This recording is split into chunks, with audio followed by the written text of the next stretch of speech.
Most people don't fall apart overnight. It starts with one quiet thought. What I have isn't enough. And when that thought becomes your default, gratitude dies first.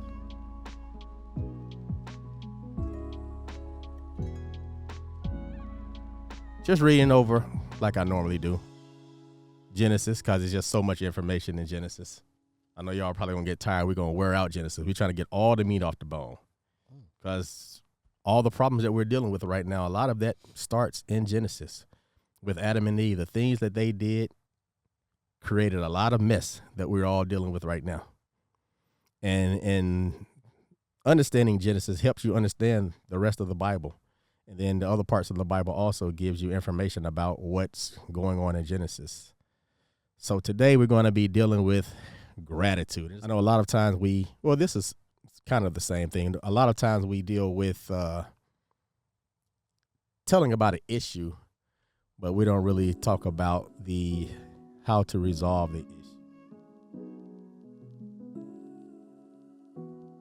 Reading this, you're like, man, it's all these other trees around here, but it's just one particular tree that tell you not to mess with. Mess with, touch all the other trees except this one. What's the old saying? Curiosity killed the cat. We're always wondering what we don't have may be better. It may be a reason I don't have that. Thinking about relationships. Grass is always greener on the other side. Or I should have done this. I should have did that. My life would be better right now. That's how our mind works, is always wondering about what if, instead of being grateful for what you have already. Here it is. You just be like, you know what? This ain't good enough. This ain't good enough. This is boring. This is too boring. I need some excitement in my life. Let me go on over here with this tree that knows this information that I shouldn't know. Let me see what else I can get into. This is just boring. This is too nice. I need some excitement and some bad, things that go on in my life to make me excited. Yeah. Let me spice it up a little bit. Okay. But and that's what happened. What are we seeing here? That she was lacking gratitude, lacking being thankful for the things that you have. And we do it day to day in our lives as well. Here's the pattern. When you stop practicing gratitude, your mind starts scanning for what's missing. And what feels missing quickly turns into what you believe you deserve. That's the gratitude gap.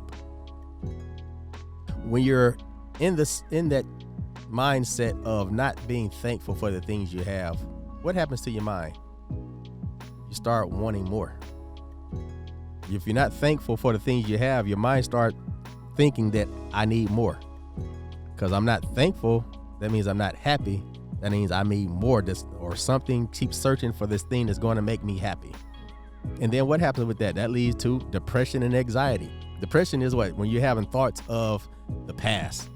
And anxiety is you're having thoughts of the future. But it all has to do with what's between your ears. This right here is all your mind.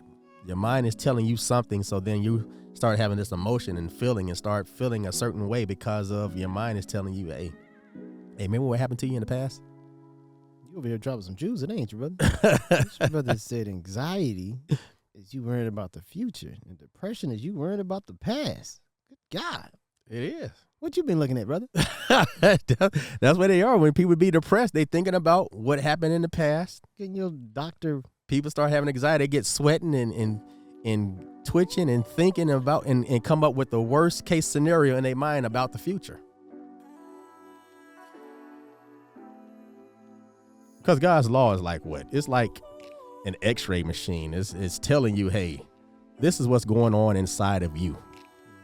Now, when I tell you, what are you going to do? You're going to act like you didn't just hear that you have a sickness inside of you, or you're going to say, oh, shoot, I got to fix this sickness. I need to change.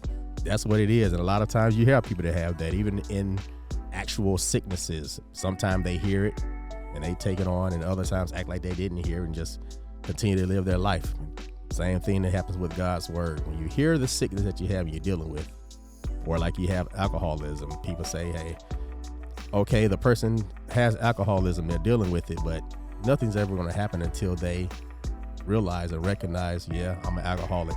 You ever gone to those Alcoholic Anonymous meetings or whatever? When I was in the Marines, I had to do drug testing for people. So one of the things they had us do before we got certified was to go and sit in one of those meetings or whatever. Man, it was smoky as heck. Everybody smoking cigarettes. So I guess they left alcohol and went straight to cigarettes. Over and over again, you always see everyone stand up and say, hey, their name, and I'm an alcoholic. And it's the constant reminder of, hey, okay, you're not drinking right now, but this is who you are. This is what you're dealing with. You got to deal with this for the rest of your life. It's kind of like the Bible as well. It's always at our face. It's showing you, hey, this is you. This is something you got to deal with. And a lot of times, that's why you see people. I want to pick that up. Let me take a break. Let me take a break for a minute, because No. it keeps it's that mirror keeps showing me who I am. In your prayer, man, you said something kind of profound, brother. I pay attention to when you're praying sometimes. Sometimes. I ain't zoned off, because usually when you start praying, I'm already praying too. But I'm listening to you. Did y'all pick up on when the brother said, thank you for not punishing us as much as we should have been punished? Did y'all hear him say that?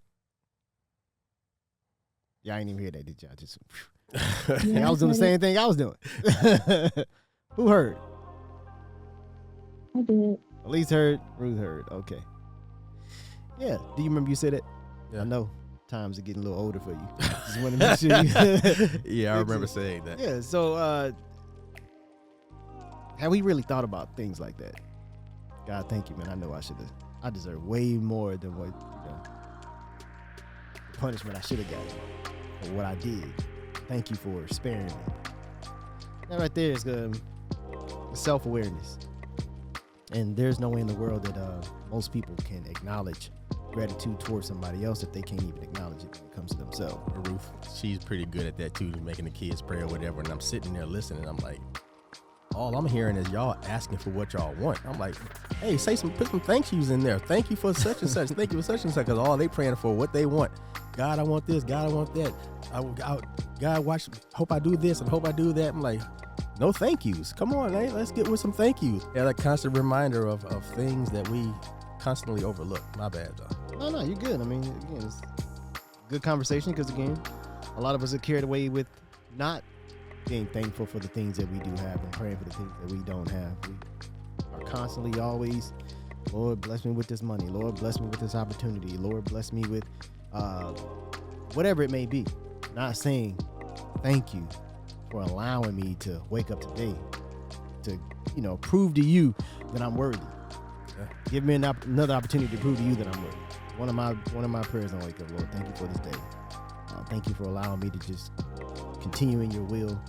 Pray that I'm stronger and stronger and I'm able to do what it is that you called me to do. And that needs to be a part of all of our speech at times. Thank you for the things that you do have. Thank you for the curses that you don't have. Put it that way.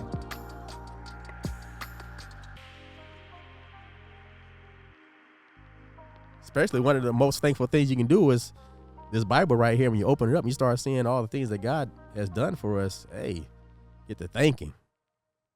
Get to open up your life and start looking around. You're like, man, I could be a lot worse than what I'm living in right now. My life could be upside down. I could be on the streets. I could be jobless. I could be without a car. I could be whatever. Hey, my car done broke down so many times, but for some reason, I always fix it. I've never been to a point where I was stranded. Never.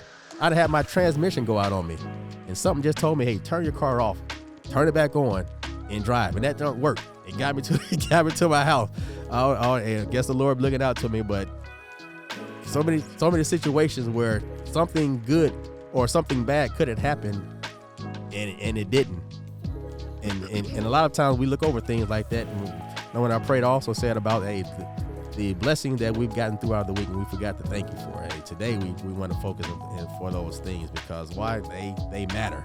You need to put in your mind and be thankful for what you have around you, because if you don't, what's going to happen? Your mind is going to tell you, hey, I don't have what I need. I need more. I need to be like the Joneses. I'm not satisfied with what I have. That's why let's get 2 Timothy chapter 6. I wasn't going to bring this, but Who the heck are the Joneses? I want to know. they got some money. Everybody trying to keep up with them. Whoever the Joneses are. Joneses. Did everybody want to keep up? If you want to close the gratitude gap, Try this for 7 days. First, every morning, write down 3 things you're thankful for. 1 small, 1 personal, and 1 you didn't earn. Secondly, every time you catch yourself saying, I need, pause and replace it with, I have. And third, end the day with 1 sentence. Thank you for what did not happen to me today. That one recenters your whole mind.